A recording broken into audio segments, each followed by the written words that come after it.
เพิ่นคอมเมนต์มาหาทั้งมาไล่อยู่ว่าเพิ่นก็ถึกคือกันรอบนี้ให้เข้าไปถามทั้งน้องเพิ่นเด้อเนาะเพิ่นให้บอกเพิ่นบอกว่าให้ชื่อเลขเพิ่งรอบนี้เนาะโดยเลขเพิ่ง1เลขเพิ่งที่1เลขเพิ่งก็ยานที่2นี่ยานว่าปลาแกงคือเขาเลขเพิ่งกับปลาแกงเนาะโดยเขาก็พันแบบพันเขาให้ใส่เลขเพิ่ง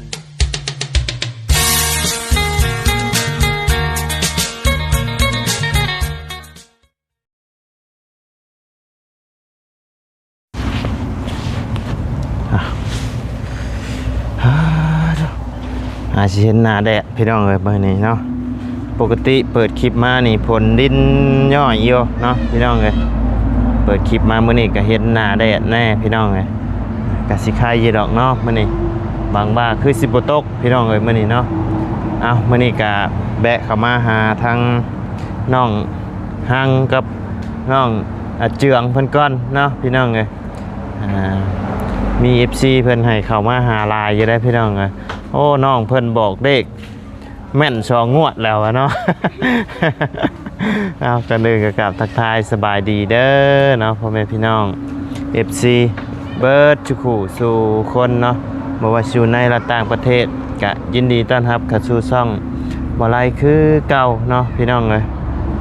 พบเจอกันช่วงบ่ายๆเนาะพี่น้องเลยแดดมื้อนี้พี่น้องเลยไปปู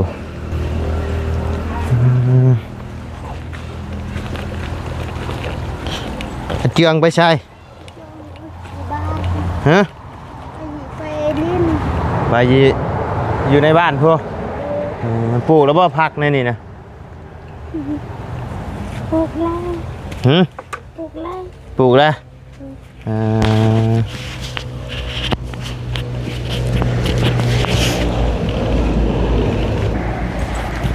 เนาะพี่น้องเป็นอะไรทางเอาคือเอาผ้าวัดลงมาปะไว้อยู่นี่ลูกให้ลิ้นเอาลงมาให้ลูกเด่นยิ้มนะ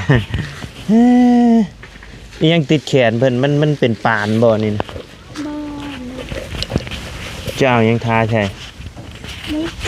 วิกเอาท่าใช่เห็นยังอย่าเฮ็ดอย่าว่าเฮ็ดคือสามอนเพิ่นนี่อันลูกเจ็บแก้มนี่อันเอาอันบักหอยมาแขนใส่คอบ่แม่นบ่อยู่ทั้งบ้านเจ้านี่คันเจ็บปากเจ็บอย่างนี้เอาบักหอยมาแขนใส่คอบ่โมโห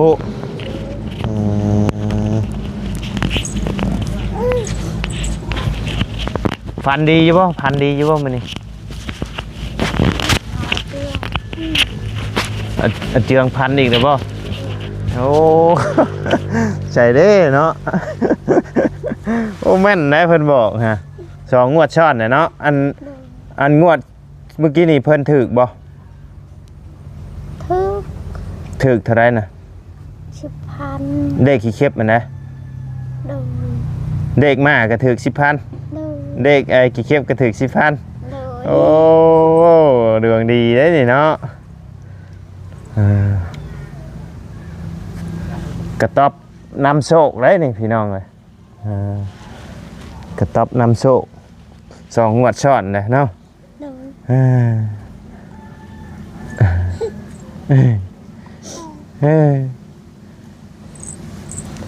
กินข้าวเที่ยงแล้วบ่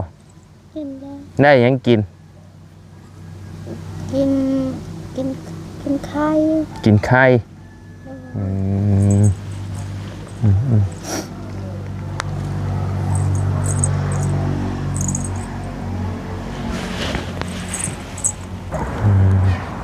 อย่างนอนเนี่ยเนาะมันฮ้อนให้แล้วบัดนี้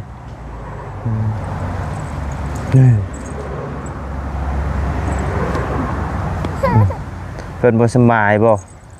ดื้อเพิ่นอยากนอนเอาเพิ่นนอนกันไปเอาเพิ่นนอนกันสิอาบน้ำให้เพิ่นบ่เอาอาบน้ำเพิ่นกัน เอามาแล้วเนาะสบายดีโอ้ไปเปลี่ยนหลังคามาใหม่ป่ะ โดยเอ้ยเก็บไว้เฮ็ดเบิ่ง ยังเพิ่นบ้ายังเพิ่นให้เอานมบ่ โดย ไปเอานมมาให้ลูกเจ้าก่อนก็ได้เพิ่นให้ไปน้องเพิ่นมาจะตัดผมพี่น้องเลย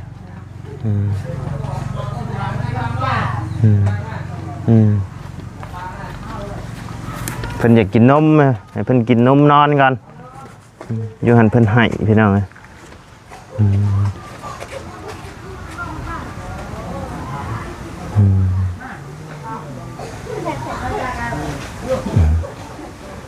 เอาเนาะพี่น้องเลยเดี๋ยวสิถามทั้งอาจารย์เพิ่นอีกรอบก่อนมานี่เนาะ นี่ไม่กันเดี๋ยว FC เพิ่นบ่ได้ยินฟันยังมานี่ฟันได้ฟันดีบ่ ก็พันอยู่ ฟันได้มานี่ พันว่าพันว่าเขาให้ใส่เลข เขาเพิ่นบอกให้ชื่อเลขเลยรอบนี้ โดย เลขยังไง เลขเพิ่ง เลขเพิ่ง โดย เลขเพิ่งตัวเดียวเลยงวด โด นี้ ย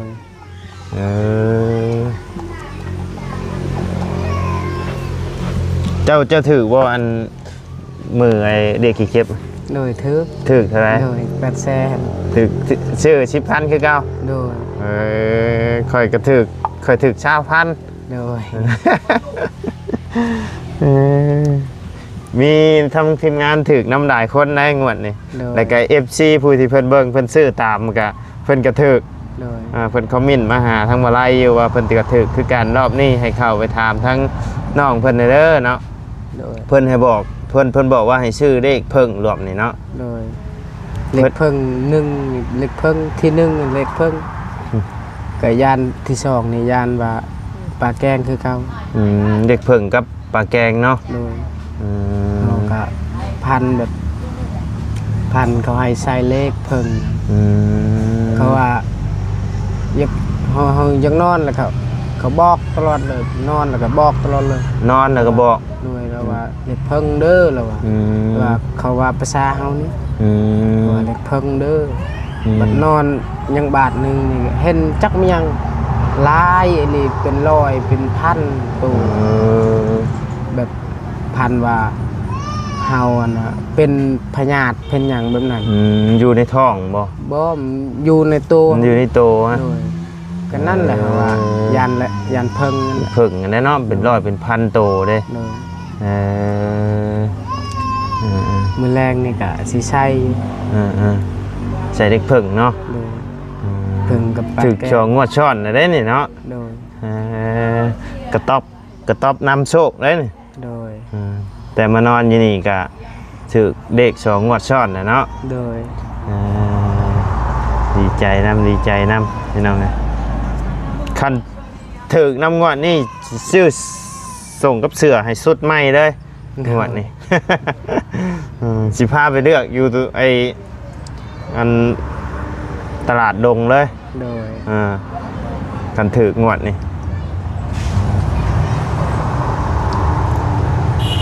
แต่ว่างวดนี้ก็สิให้โยจักแสนพอได้ใส่แมลง โดย พอได้ใส่แมลงดวงดีน้ำน้องเพิ่นพี่น้องน้องเพิ่นบอกงวดก่อนนะค่อยบ่ได้เข้ามาถามงวดก่อนนะค่อยก็เลยบ่ได้ซื้อกะทั้งบ่ไรก็บ่ได้ค่อยซื้อเลขแน่หั้นนะพี่น้องก็เลยกระเทิบน้องเพิ่นบอกเลยก็เลยใส่ไปซะพันนี่แบบ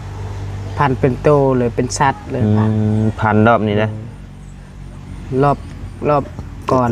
รอบก่อนนะ โดยรอบก่อนกับพันเห็นหมากับมันออกมาแต่รอบรอบกลางนี่กับพันเห็นแบบเขาให้ซอยคอซอยสีทองคิดว่าอยากใส่ขี้เข็บนั่นแหละแต่มันออกขี้เข็บไปเลย ใช้ปอง10,000ไปเลยจ้ะกะ โดย10,000ปลาแกง5,000 ใช้ปลาแกง5,000 โดยยันบ่ถือกับยันเซียน แต่ว่ามั่นใจสุดๆคือได้ขี้เข็บมื้อนั้นกันเนาะ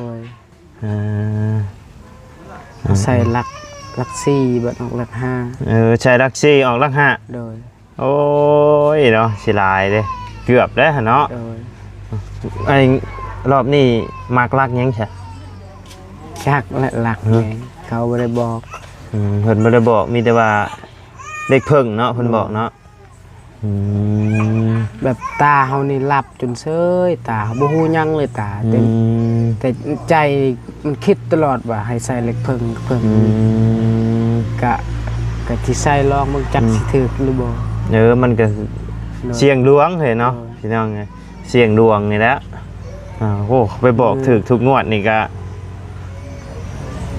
อาจารย์นั่นแหละเจ้าบ่ได้อึดผู้ชีมาหาเจ้า ตั้งไอ้นั่นเนาะ บ่ได้อึดผู้มาขอฮะก็2งวดซ้อนเด้พี่น้องเอ้ยน้องเพิ่นบอกเนาะน้องเพิ่นฟันก็ถึกทั้ง2งวดเลยน้องเพิ่นก็ถึกงวดละ 10,000 เนาะบ่กล้าใส่ได้ในบ้านนี่ก็ทึกเรามาถามแล้วเราถามเจ้าบ่โดยแล้วว่าจะสิใช้เลขหยังกับเบิ่งเองแหละเพราะว่าเบิ่งเองครับตัวเลขนี่แหละเราเห็นแล้วเราก็ใช้โดยไปตัดผมมาใหม่ดิโดยไปตัดยี่ใช่ตัดในบ้านนี่ตัดน้ำมูบ่หรือว่าให้มูตัดแล้วก็ตัดงามเนาะโดยแล้วเปิดห้านตัดผมบ่ตัดแบบมูครูตัดให้กันนี่แหละเนาะยืนซื่อๆนั่งมันแล้วก็ตัดตัดงามอย่างไรแล้วกันเอาไปรุ่นกันเบิ่งเด้อเนาะพ่อแม่พี่น้อง FC บ่ทุกคนงวดนี้น้องอาเจียงให้ฝันเนาะมันกับพันกับเป็นมือคือกันเป็นแบบฝันเมื่อคืนนี่บ่โดยมือคืนวานนี่บ่ได้พันบ่ได้ฝันโดยแต่ว่าคืนนี่พันกับยานบ้านและยานมันออกเลขมาแต่ยังมักอยู่เลขปลาแกงนี่กันเนาะโดยยานกับเด็กเพิ่งเด็กเพิ่งนี่คือเพิ่นมาบอกเนาะโดย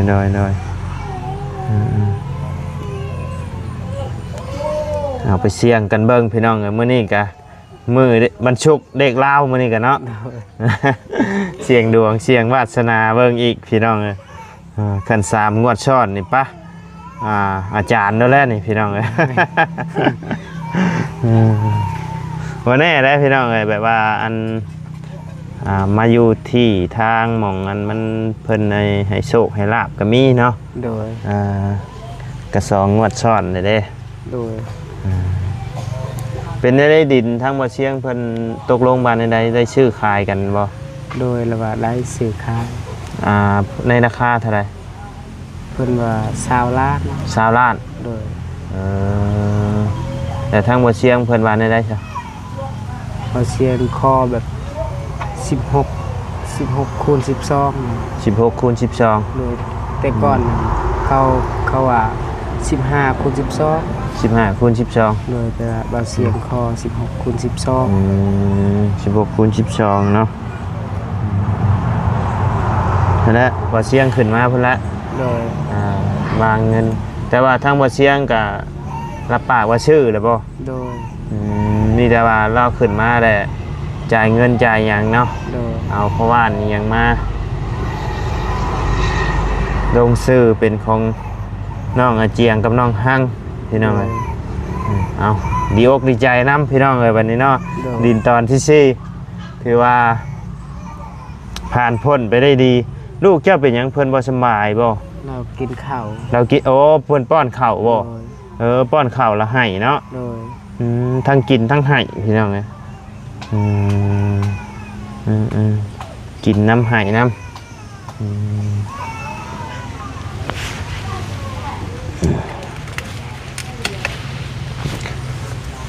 เบาเชียงกระถึกว่าเชียงได้บอกอยู่ว่าวานนี่ว่าได้ว่าบอกอยู่เบาเชียงกระถึกเบาจันกระถึก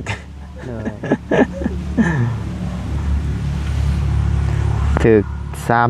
30,000คนละ30,000เปิดก็30 แล้วก็เอาเสียง30บ่จัน50บ่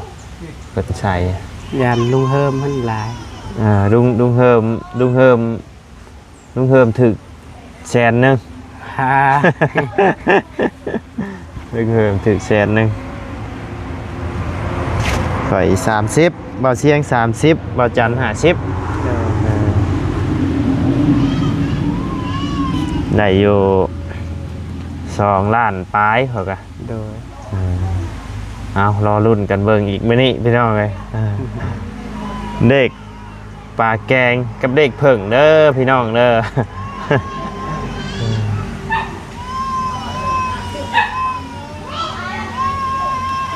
แต่ว่าลักนี่ยังบ่ฮู้เนาะลักนี่ หลักบ่ฮู้ขนาดเจ้าของใส่ยังบ่ถึกหลัก ก็เกือบถึกแล้วเนาะใส่ลักซีออกลัก ใส่ หา หลักสี จะชื่อแต่เก่าก็เคยถึกเรื่อยอยู่บ่ ก็แต่เก่าก็บ่เคยซื้อปานนั้น แต่เก่าบ่เคยชื่อ โดย หาสิเริ่มชื่อมาอยู่นี่บ่ โดย เอออืมฟันก็ได้ชื่อเนาะ โดย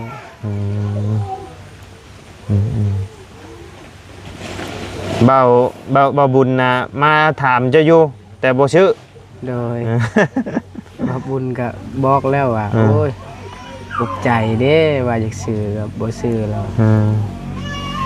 เมื่อฮอดห้องเพราะว่ารับแล้ววะ โดย ตื่นขึ้นมาบัดเด็กออกแล้ว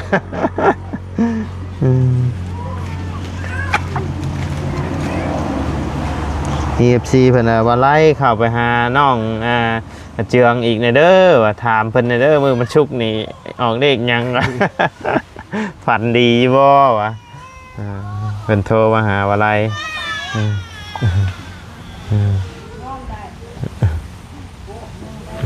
ให้อยากนอนนะฮะเนาะ โดย เอานมให้เพิ่นกินฮะ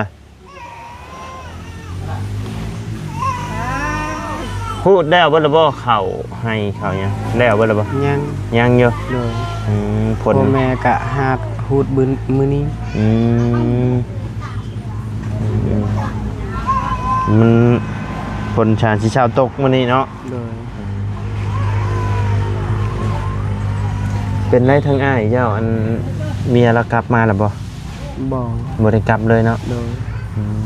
ว่าสิเข้าไปหาเราอยู่พี่น้องเอ้ยแต่ว่าลูกเราให้ โดย เข้าไปใกล้ก็มีแต่ให้ตลอดเลยลูกเราเดี๋ยวมื้อนี้คันนั่นสิลองเข้าไปเบิ่งแล้วเพิ่นสิหาดได้ยินเสียงเลยทั้งนั้นก็ ให้เด้อ โดย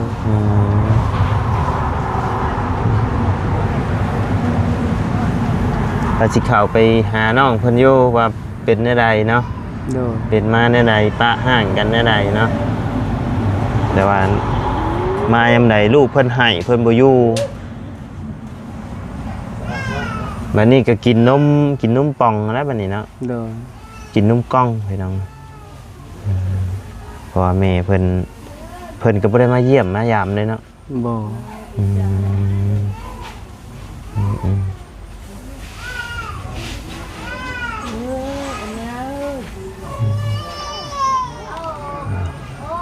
เดินดินดอนตอนหญ้าของน้องเพิ่นก็ถือว่าได้แล้วพี่น้องเอ้ยบัดนี้มีแต่นัดมือจ่ายเงินมือซื้อขายกันพุ่นแหละพี่น้องเอ้ยบัดนี้ทางบ่เชียงขึ้นมาพุ่นแหละบ่ฮู้ว่ามื้อใดเนาะเบิ่งเอาเงินมานให้น้องเจืองกันพอได้ใส่เด็กพี่น้องเอ้ยจักแสนเด้อ โดย โดย ใจลาย เอาไว้ใส่เลขบแรงเฮงเฮง โดย บแรงนี่คันถึกบแรงนี่พาไปเปลี่ยนชุดให้เลย โดย อื่นเช้านี่เตรียมโตวรถคันเด็กเพิ่งออกกับเด็กประแกงไงพาไปเปลี่ยนชุดเลย เพราะว่ามาย่ำไรเห็นแต่น้องเพิ่นใส่ชุดนี่พี่น้องเลยบ่มีส่งเสื้อใส่เนาะ เสียมีแต่ซอง เสือมีแต่ซองไอ้ตัวลายนี่กับตัวสีแดงนะ บ่ทรงมีซองเสือมีลายอยู่ อ๋อส่งมีซองโตว โดย เสือมีหลายตัวอยู่เนาะ เสือคันยาวมีตัวเดียวนี่ เสือแขนยาวมีตัวเดียวที่เรือเป็นแขนสั้นเบิด โดย เพราะว่าที่เจ้าแล้วขอกันนะตัวเดียวใส่3 มื้อ4 มื้อยังไม่ได้ยังไม่ได้เปลี่ยนอยู่ดิมันมีหมองชักใส่ตัวเก่าแล้วจับไปกลับมาอยู่ โดย กลับเมื่อวานไปแล้วกินข้าวเที่ยงเลยเนาะ โดยกินแล้ว ได้ยังกิน กินไข่ กินไข่ โดย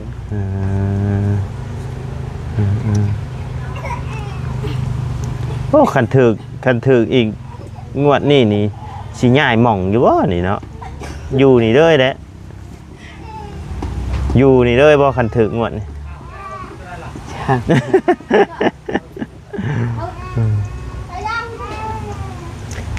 ข่อยกับยานทึกคือกัน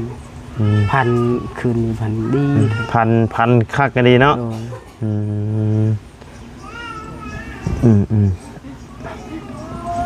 เอาไปรุ่นกันเบิ่งพี่น้องเลยเด็กเพิ่งงวดนี่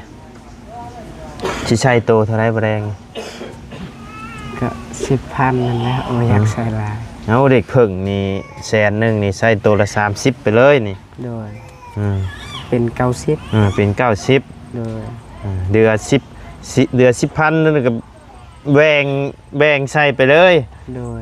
เดือน10,000เอาเด็กปลาแกงป้องหาให้ โดย อันนี้ ใส่ป้อง30ไปเลย โดย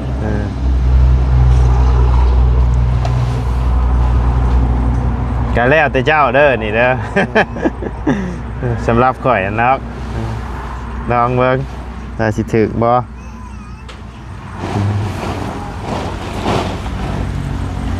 ไปสามีแต่ว่าทั้งอ้ายก็สิได้ออกไปเวียกไปงานต่อก่อนเดี๋ยวช่วงแดงๆสิแบะเข้ามาหาอีกทีเนาะ โดย กันบ่ค่ำก่อนพี่น้องเข้าไปหาทางน้อง